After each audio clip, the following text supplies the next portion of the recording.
10 নম্বর প্রশ্ন বলছেন, আমাদের মসজিদগুলোতে বেশিরভাগ বেদাত হয়। আমাদের মসজিদে সুন্নত মোতাবেক সালাত আদায় করতে গেলে আমাদের সুন্নাত আদায় করতে দেয় না, আমাদের উপর খুব অত্যাচার করে, আমাদের বাড়িতে এসে হুমকি দিয়ে যায়। এছাড়াও তাদের চাপে সম্মিলিত মোনাজাত করতে হয়। সম্মিলিত মোনাজাতের এই হিকমত শিখিয়ে দিয়েছিলাম। যেখানে জবরদস্তি করবে বেদাত করার জন্য, আপনি হাত উঠিয়ে দোয়া করবেন, মনে মনে নিজে নিয়ত করবেন। ওই ইমামের আমিন আমিন করতে হবে, কান দিয়ে শুনছে নাকি যে রে আমাদের ইমামের দোয়াতে আমিন আমিন বলছে কি না, আপনি নিজের দোয়া করছেন, অসুবিধা আছে? তাদের ফেতনা থেকে বেঁচে গেলেন।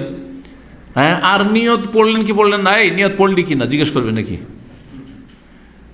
2-3টা জিনিসে শুধু সমস্যা। সুন্নাতে কি রফাদানিতে মাথা খারাপ তাদের, আমিন জোরে বললে তাদের মসজিদ খারাপ হয়ে যায়, আর বুকে হাত বাঁধলে তাদের অবস্থা খারাপ হয়ে যায়। তাদের মহিলারা বুকে হাত বাঁধবে, তারা বাঁধবে না।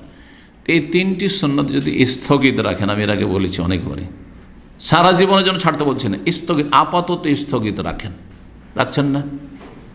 অনেক এই যে করোনার কারণে আপাতত মেলা কিছু আমরা স্থগিত রেখেছি। দূরে দূরে দাঁড়াইতে হচ্ছে, কাতারে ছাড়তে পারছি না, ঠিক না? মাস্ক লাগাতে হচ্ছে, মুখ ঢাকতে হচ্ছে, বাধ্য না হলে মসজিদে যেতে পারবেন না আপনি, ঠিক আছে? তো ওই রকমই স্থগিত রাখেন, কারণ আপনি বেদাতি সমাজে বাস করছেন। আর না হলে হিজরত করেন। যদি পুরোপুরি সুন্নতি পালন করতে, কিন্তু সুন্নতের জন্য মারামারি করতে, মারামারি তো হারাম, ঝগড়া করা ফাসাদ করা তো হারাম। তা আপনি কয়টা সুন্নত পালনের জন্য আপনি হারাম কাজ করবেন না? কখনো এটা করবেন না, এটা বাড়াবাড়ি কিন্তু। জি, আল্লাহ আপনাকে নেকি দিয়ে দিবেন।